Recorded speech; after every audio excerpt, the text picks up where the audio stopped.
This is Democracy Now!, democracynow.org, the War and Peace Report.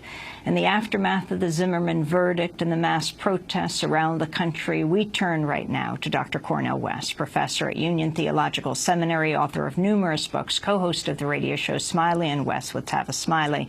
Together, they wrote the book The Rich and the Rest of Us, a Poverty Manifesto, among Cornel West's other books.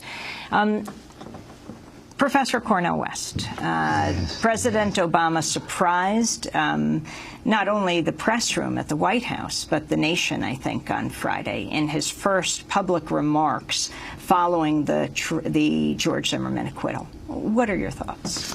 Well, the first thing I think we have to acknowledge that President Obama has very little moral authority at this point.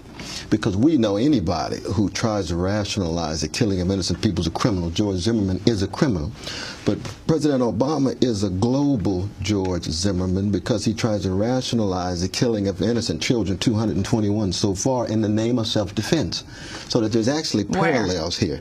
In Pakistan, Somalia, Yemen. So when he comes to talk about the killing of an innocent person, you say, well, wait a minute, what kind of moral authority are you bringing? You've got $2 million bounty on Sister Assata Shakur. She's innocent, but you are pressing that intensely. Will you press for the justice of Trayvon Martin in the same way you press for the prosecution of Brother Bradley Manning and Brother Edward Snowden? So you begin to see the hypocrisy. Then he tells stories about racial profiling. They're moving, sentimental stories, what Brother Kendall Thomas called racial moralism, very sentimental. But then Ray Kelly, major candidate for Department of Homeland Security, he's the poster child of racial profiling. You know, Brother Carl Dixon, any of us went to jail under Ray Kelly. Why? Because he racially profiled millions of young black and brown brothers. So on the one hand, you get these stories. Ray Kelly, the former police chief of New York City. That's right. And yet you get these bringing into his circle. The current one. And in fact, he even says Ray Kelly expresses his values. Ray Kelly is a magnificent police commissioner. How are you going to say that when the brothers reinforce and stop and frisk? So the contradictions become so overwhelming here. But President Obama, speaking about his own life experience, going from saying Trayvon Martin could have been my child to Trayvon Martin could have been me. Oh no, that's beautiful. That's an identification. The question is, will that identification hide and conceal the fact there's a criminal justice system in place that has nearly destroyed 2 generations of very precious, poor black and brown brothers? He hasn't said a mumbling word until now. 5 years in office and can't say a word about a new Jim Crow. And at the same time, I think we have to recognize that he has been able to hide and conceal that criminalizing of the black poor as what I call the re-niggerizing of the black professional class. You've got these black leaders on the Obama plantation, won't say a criminal word about the master in the big house, will only try to tame the field folk so that they're not critical of the master in the big house. That's why I think even Brother Sharpton's going to be in trouble. Why? Because he has unleashed, and I agree with him, the rage, and the rage is always on the road to self-determination, but the rage is going to hit up against a stone wall. Why? Because Obama and Holder, will they come through at the federal level for Trayvon Martin? We hope so. Don't hold your breath. And when they don't, they're going to have to somehow contain that rage. And containing that rage, there's going to be many people say, no, we see this president is not serious about decriminalizing of poor people. We've got a black leadership that is deferential to Obama, that is subservient to Obama, and that's what niggerizing is. You keep folks so scared, you keep folks so intimidated. You can give them money, assets, but they're still scared, and as long as you're scared, you're on the plantation. Let's talk about that issue of the civil rights charges. During his remarks on Friday in the White House press room, President Obama addressed the calls for the Justice Department to file civil rights charges against George Zimmerman. I know that Eric Holder is reviewing what happened down there, but I think it's important for people to have some clear expectations here. Traditionally, these are issues of state and local government. The criminal code and law enforcement is traditionally done at the state and local levels. not at the federal levels. That's President And Obama. that's not Professor true. That Cornel was West. him saying, keep your expectations low, Sharpton, don't get them too fired up, keep the rage contained. We know when it comes to history of the richest legacy of white supremacy in America, if the federal government did not move, we would still be locked into states' rights. And states' rights is always a code word for controlling, subjugating black folk. That's the history of the black struggle, you see. So what he was saying was, don't expect federal action. Well, Sharpton's going to be in trouble. Mark Murray, y'all, two brothers, they're going to be in trouble. Urban League. Urban League, absolutely. Ben Jealous, God bless the brother, he's going to be in trouble. He's getting folk riled up to hit up against this stone wall. The next thing they'll be talking about, well, maybe we ought to shift to gun control. No, we're talking about legacy of the white supremacy. We're talking about a criminal justice system that is criminal when it comes to mistreating poor people across the board, black and brown especially. And let us tell the truth and get off this Obama plantation and say, you know what? We're dealing with criminality in high places, criminality in these low places, and let's expose the hypocrisy, expose the mendacity, and be true to the legacy of Martin. You know there's going to be a march in August, right? And the irony is, it's sad This is irony the march of the honoring the 50th anniversary. And you know what the irony is, Sister I Have a Amy? Dream speak. Brother Martin would not be invited to the very march in his name, because he would talk about drones, he'd talk about Wall Street criminality, he would talk about working class being pushed to the margins as profits went up for corporate executives and their compensation. He would talk about the legacies of white supremacy. Do you think anybody at that march would talk about drones?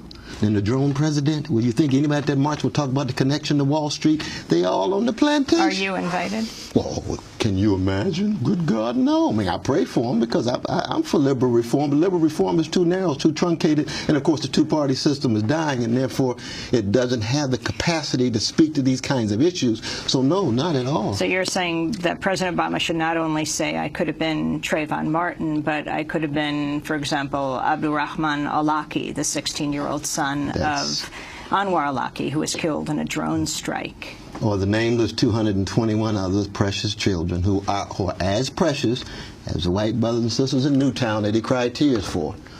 Those in Indian reservations, those in Chinatown, Koreatown, those in brown barrios, each child's precious. That is a moral absolute, it seems to me, we ought to embrace. And if that's true, then we've got monstrous mendacity, hyper-hypocrisy, and pervasive criminality in high places. That's why Brother Snowden and Brother Manning are the John Browns of our day, and the Glenn Greenwalds and the Chris Hedges and Glenn Fords and Bruce Dixons and Margaret Kimberleys and Nellie Baileys, all the William Lloyd Garrisons of our day when we talk about the national security state. Clearly, the power of the personal representation is what grabbed people on Friday. You also had Attorney General Eric Holder doing the same thing when he was speaking at the NAACP convention on Tuesday. Holder drew parallels between his own experiences as an African-American male and those of Trayvon Martin when he recalled times in his life when he was racially profiled. The news of Trayvon Martin's death last year and the discussions that have taken place since then reminded me of my father's words so many years ago. And they brought me back to a number of experiences that I had as a young man when I was pulled over twice and my car searched on the New Jersey Turnpike when I'm sure I wasn't speeding, or when I was stopped by a police officer while simply running to catch a movie at night in Georgetown in Washington, D.C. I was, at the time of that last incident, a federal prosecutor. So, Trayvon's death last spring caused me to sit down to have a conversation with my own 15-year-old son, like my dad did with me. This was a father-son tradition I hoped would not need to be handed down. But as a father who loves his son and who is more knowing in the ways of the world, I had to do this to protect my boy. I am his father, and it is my responsibility not to burden him with the baggage of eras long gone, but to make him aware of the world that he must still confront.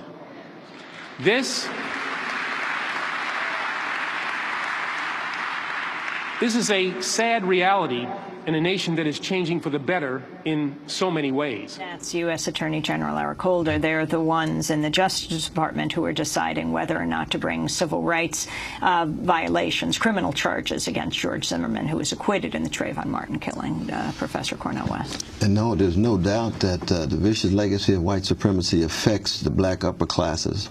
It affects black middle classes. But those kinds of stories hide and conceal just how ugly and intensely vicious it is for black poor, brown poor. And so you end up with, if that's the case, why hasn't the new Jim Crow been a priority in the Obama administration? Why has not the new Jim Crow been a priority for Eric Holder? If what they're saying is something they feel deeply, if what they're saying is that they themselves and their children have the same status as Brother Jamal and Sister Letitia and Brother Ray Ray and Sister Jarrell, then why has that not been a center part of what they do to ensure there's fairness and justice? Well, the reason is political. Well, we don't identify with black folk because the black president can't get too close to black folk because Fox News, with their reactionary self and oft in so many instances, will attack them, and that becomes the point of reference. No.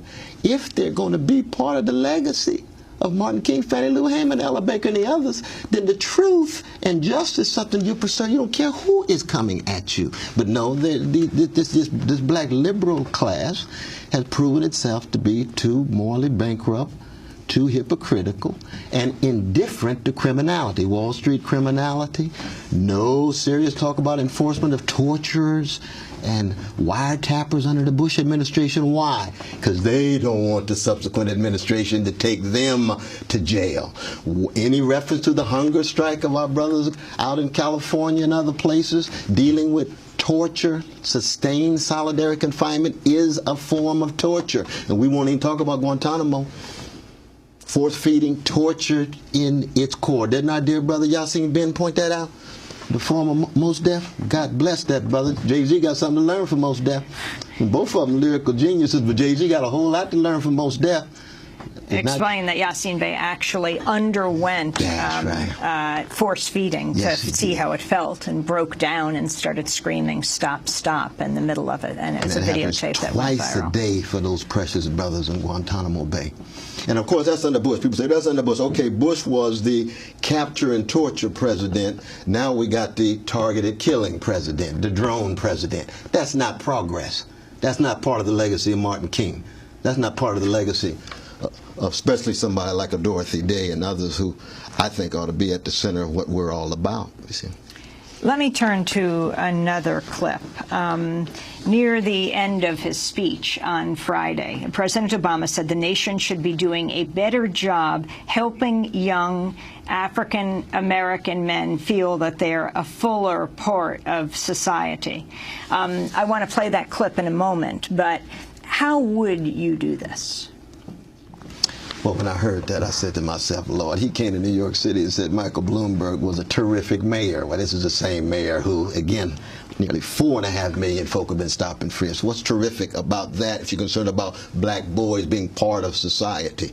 No, I would say we're going to have to talk seriously about massive employment programs, high-quality public education, not the privatizing of education, dealing with gentrification and the land grab that's been taking place, ensuring that young black boys, and I want to include all poor boys, but I'll begin on the chocolate side of town, there's no doubt about that, that ought to have access to a sense of self-respect and self-determination, not just through education and jobs, but through the unleashing of their imagination.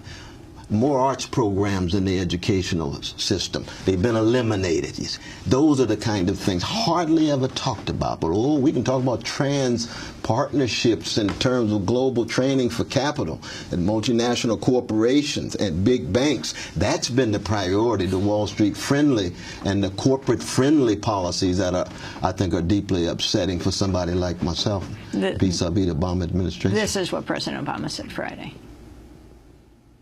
We need to spend some time in thinking about how do we bolster and reinforce our African-American boys. And this is something that Michelle and I talk a lot about. There are a lot of kids out there who need help, who are getting a lot of negative reinforcement. And is there more that we can do to give them a sense that their country cares about them and values them and is willing to invest in them? I'm not naive about the prospects of some grand new federal program. I'm not sure that that's what we're talking about here, but I do recognize that as president I've got some convening power, and there are a lot of good programs that are being done across the country on this front. And for us to be able to gather together business leaders and local elected officials and clergy and celebrities and athletes and figure out how are we doing a better job helping young African American men feel that they're a full part of this society, and that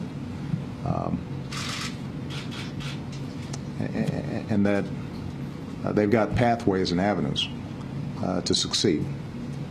Yeah, I think that would be a pretty good outcome from what was obviously a tragic situation, and we're going to spend some time working on that. Cornel West. Yeah, you see, if you're concerned about poor black brothers, then you make it a priority. It's the first time he spoke publicly about this in 5 years, so it's clear it's not a priority. When he went down to Morehouse, it was more scolding. No excuses. Went to NAACP before, quit whining. No, we're wailing, we're not whining. So to say to the country, well, we need to talk about caring, well, you've got to be able to enact that, you see. And for those of us who spend a lot of time in prisons, those of us at boys' clubs, all the magnificent work that various churches and civic institutions do in the black community, and it cuts across race, of course. You got a lot of white brothers and sisters and brown and others who are there as well.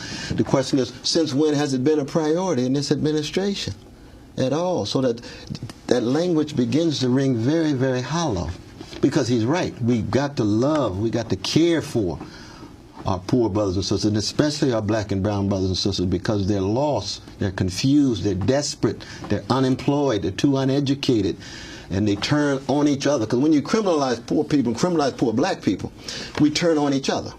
There's no doubt about that. Can you imagine if the creativity and intelligence that goes into turning on each other is turned on the system, not in the individual, but the system itself, the unfair system, and tries to undercut the criminality of our criminal justice system to make it fair and to make it just. You mentioned stop and frisk under Ray Kelly, who is being considered for head of Department of Homeland Security, and under Mayor Bloomberg. 700,000 stops and frisks in New York City. It's now on trial in court, vastly, overwhelmingly of young African American, mainly young men, some young women. The vast majority do not get arrested, but they have these endless encounters with the authorities. And I'll just never forget Brother Carl Dix and the others. Right when we had a week-long trial and had a guilty verdict.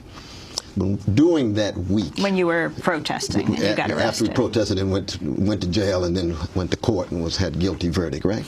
That week, the president came to New York and said, Edward Koch was one of the great mayors in the last 50 years, and then said Michael Bloomberg was a terrific mayor. Now, this is the same person saying we got to care for black boys when black boys are being intimidated, harassed, humiliated, 1,800 a day. It's just not a matter of pretty words, Mr. President. You got to follow through in action. You see, you can't use the words to hide and conceal your mendacity, hypocrisy, and the support of criminality, or enactment of criminality when it comes to drones, you see. And the sad thing is, Sister Amy, is that we just don't have enough free people, let alone free black people. Black people, we settle for so little, so we get a little symbolic gesture, we get a little identification, and like in MSNBC, which is part of the Obama plantation, they start breakdancing again. Oh, it is so wonderful. He's really one of us. We can now wave the flag again. We can now support our mindless Americanism, in the language of my dear brother Maulana Karenga, towering intellectual that he is. No. We ought to be over against injustice no matter what across the board, and be vigilant about it. I don't care what color the president or the governor or the mayor is. Let's talk about stand your ground for a minute. You know, Stevie Wonder now says he won't play in any state that has stand your ground. President Obama addressed the issue of the stand your ground law in Florida, the law allowing people fearing for their lives to use deadly force without retreating from a confrontation. I know that there's been commentary about the fact that the stand your ground laws in Florida were not used as a defense in the case. On the other hand, if we're sending a message as a society in our communities that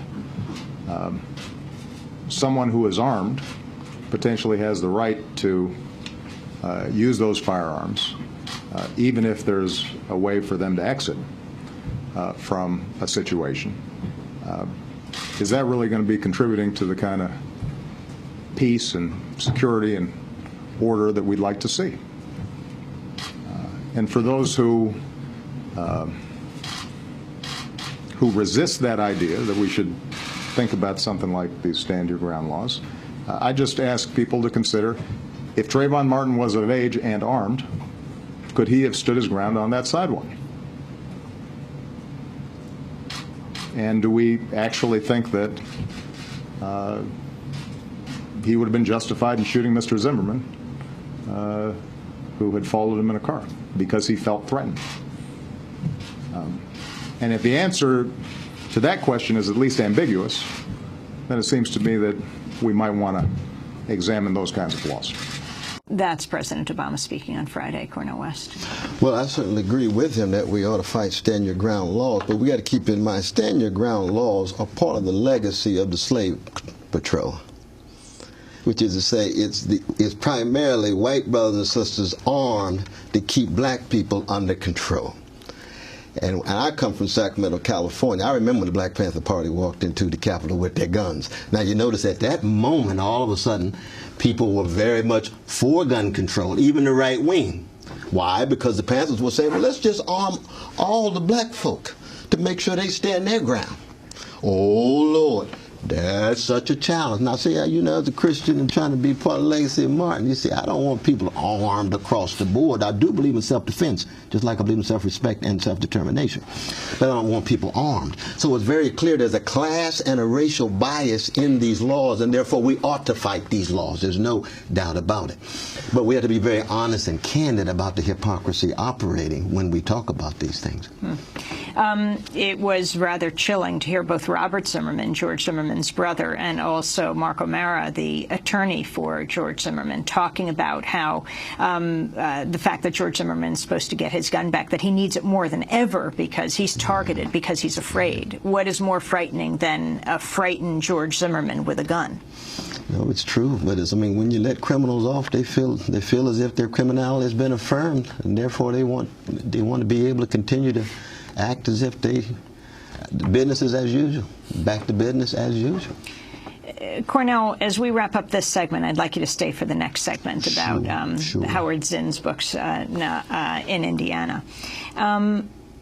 If you were invited to speak at the 50th anniversary celebration of the I Have a Dream speech, the March on Washington, August 28, 1963 is when it happened 50 years ago, what would you say? Give us a few minutes. I would say we must never tame Martin Luther King Jr. or Fannie Lou Hamer or Ella Baker or Stokely Carmichael. They were unbossed. They were unbought.